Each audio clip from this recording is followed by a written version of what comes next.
अगर आप भी चाहते हैं बिट्टू मलंगिया इंटरटेनमेंट का ऑडियो वीडियो सबसे पहले आप तक पहुंचे, तो लाल बटन को दबाकर चैनल को सब्सक्राइब करें और बेल आइकन दबाना ना भूलें।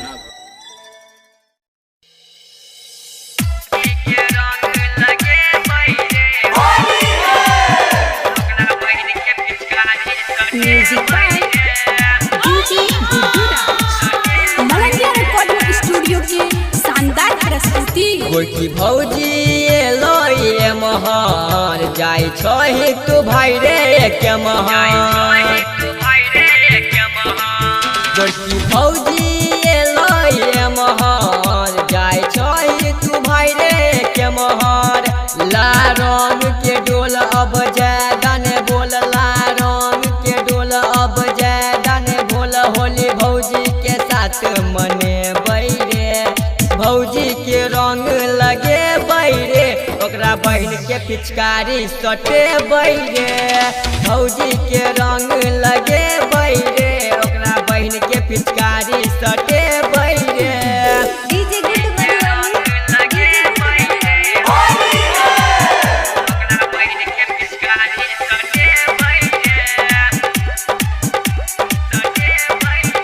Mix by Bittu Malangiya. भौजी है कन तनी सवर के, ओकर बहिन है कन गोर के। होली में आल है अपना गाँव में, ई होली के जपतैना में। भौजी है कन तनी सवर के, ओकर बहिन है कन गोर के। होली में आल है अपना गाँव में, ई होली के जपतैना में। घोल रंग ललका जगह रंग बैसु खलका, घोल रंग ललका जगह रंग बैसु खलका। गोर गाल के कारी करबै रे, भौजी के रंग लगे बैरे, ओकरा बहन के पिचकारी सटे बैरे।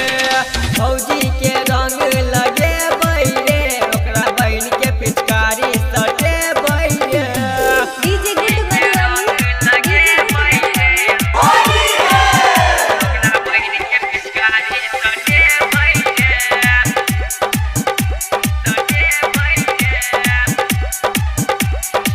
होली में साली हो है आधा घर वाली, रंग हम केकरा में डाले।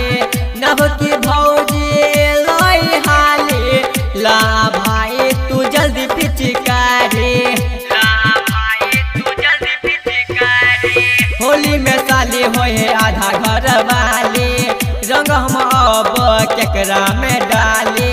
नभ की भौजी लई हाली, ला भाई तू जल्दी पिचकारी।